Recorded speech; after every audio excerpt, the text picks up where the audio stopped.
Il y a un TikToker du nom de Ao qui avait fait une vidéo et il avait parlé des jeux One Piece en disant que les jeux One Piece n'étaient pas ouf. Et ça m'a motivé à faire une vidéo. Et bien avant qu'on me dise que j'ai plagié, ça fait depuis quand même quelques années que je dis ça.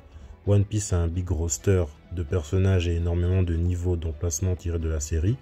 Mais avec tout ça, ils arrivent à nous donner des jeux nuls et lents dont seuls les beaux graphismes sauvent de la noyade avec un faible roster et peu de levels à choisir. Si vous voulez faire un jeu de One Piece, par pitié donnez du dynamisme aux personnages et de la créativité pour l'histoire, car les jeux One Piece sur console de salon, les personnages, ils sont lents et les chapitres ne sont pas assez complets. Et j'ai eu ça en terminant One Piece Pirate Warriors 4. Mais les jeux One Piece, je me demande parfois si Eiichiro Oda, il n'est pas ligoté dans une pièce et on fait seulement appel à lui pour qu'il donne le droit d'utiliser ses personnages. De tout le Big Tree, en comptant Bleach, One Piece détient le plus de flops de jeux vidéo. Par contre, de ce qui en est de Bleach, des jeux vidéo de Bleach, je retire totalement ce que j'ai dit. Pardon, vieux père. Tite Kubo. Pardon, population. Je ne sais même pas pourquoi j'avais dit ça. Je me suis mal exprimé. Je voulais juste dire qu'au niveau de Bleach, ce qui est malheureux, c'est qu'il n'y a pas eu assez de jeux qui sont sortis. Et là, je vois que bientôt, enfin cette année, il y a Bleach Soul Resonance qui va sortir. Puis encore le jeu mobile qui est sorti il y a quand même pas mal de temps. Bleach Brave Souls qui continue à faire des braquages jusqu'à aujourd'hui.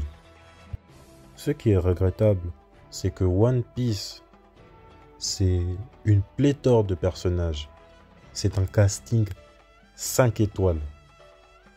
Il y a énormément de personnages et il y a possibilité de faire un énorme jeu de combat comme les Naruto Storm ou les Dragon Ball Z, Budokai, Tenkaichi. Il y a des épéistes surpuissants. Il y a des personnages qui savent se battre, qui sont des castagneurs et qui peuvent aussi voler dans les airs. Puis il y a d'autres personnages qui peuvent voler. Ceci est l'extrait de l'un de mes gameplays de One Piece Pirate Warriors 4 qui est très bon.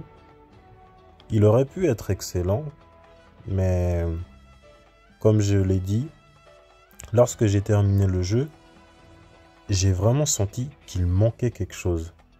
Et quand on y joue, on commence à remarquer le fait que c'est toujours la même chose, qu'il faut toujours appuyer sur... Bon, là j'ai joué sur Switch. Il me semble que c'était sur BBB, sur attaque.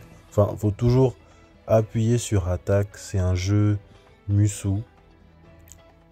Et c'est quand même très répétitif.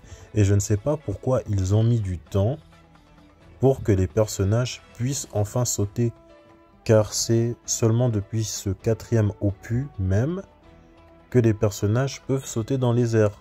Ce qui est assez étrange, car dans la série One Piece, les personnages, la quasi-totalité des personnages peuvent faire des sauts surhumains.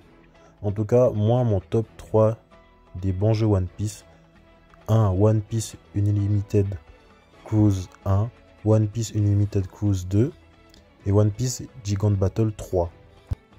J'aurais pu aussi mettre One Piece Unlimited World Red, sauf que les personnages, ils courent tellement au ralenti et prennent du temps à accélérer, on dirait une voiture qui a calé qu'on essaye de redémarrer.